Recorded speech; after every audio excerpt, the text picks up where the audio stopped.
ข้าวปลาไหลโอ้ยเป็นอย่างนู้นโอ้ยลูกพ่อเอ้ยญาตินายเด้ญาติแต่ตายกันทางเอ้ยแก้วสีสันพ่อติดตามต้นอย่างพ่อต้องกับลูกของลูก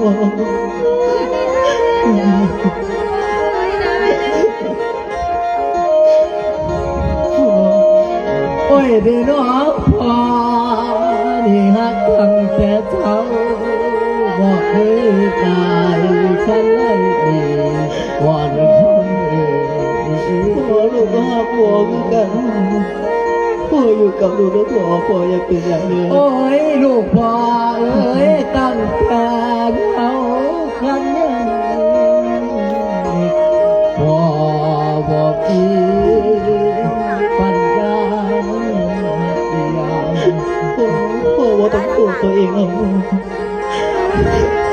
โอ้ยเดี๋ยวน้อได้ยินเสียงทางเห็นหน้า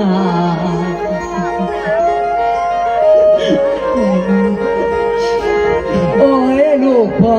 เอ้ยได้ยินเสียงเนี่ยเห็นหน้าทางมุดผาตาเกิดใจก่อนทางพ่อยังเป็นอย่างพินต้องอยู่กับลูกกับเมียโอ้ยเดี๋ยวน้อเสียได้ดีเมียสิพาไอไปห้องหมอแล้วพ่ออดทนหน่อยก่อนเสียได้เด้เสียได้บุญทางพ่อแก่ทางให้พ่อบอกพี่ต้องไปพ่อกับเมีย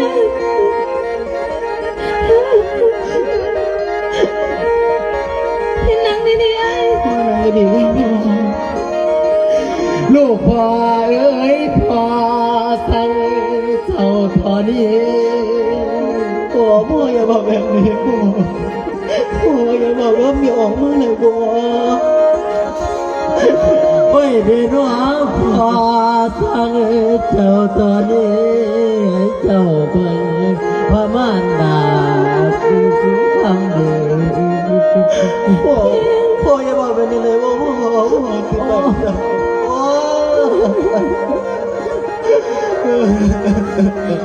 ต้องอยู่กับเมียสิพาไปห้องหมอพ่อคือไปพ่ออยู่กับลูกแล้วพ่อโอ้ยเดี๋ยวน้องให้ตาอันอาสาให้คอยดูเอ็นยังพ่ออย่าเป็นอย่างนี้พ่อ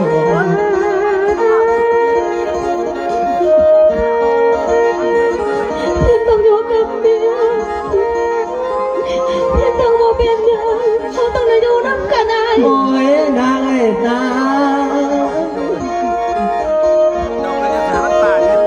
ไอ้สิขายคันไล่แดงต้องมามีวันนั้นเมียสัญญาเขาต้องได้อยู่น้ำกันไอ้ต้องมาเป็นอย่างพ่อต้องอยู่กับลูกแล้วพ่อนางไอ้นางของว่ามีความบัง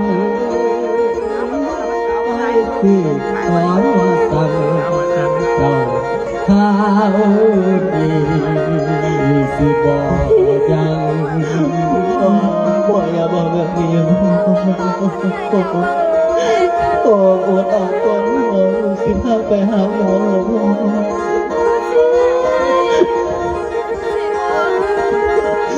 นับตั้งแต่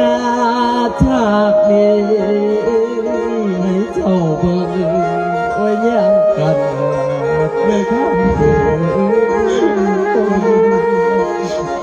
พ่อแกว่า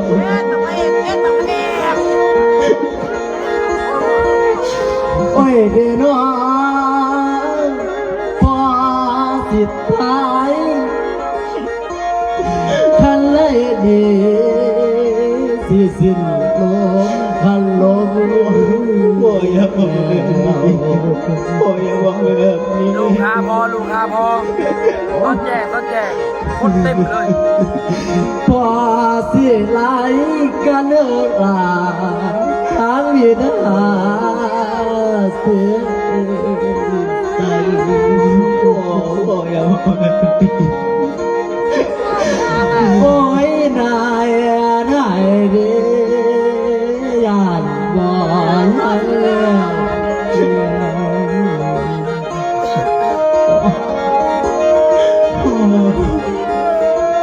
โอ้ยอย่าเป็นอย่างนั้นโอ้ยนายได้เดียานบ่แล้วโอ้ยบ่เป็นอย่างนั้นสิกว่าหลับสั่นเพียง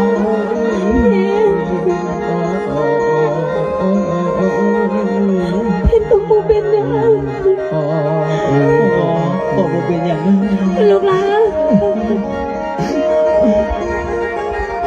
พ่อไม่กลัวเลย เพียงต้องยืนได้เพียงต้องยงได้ พ่อไว้นะ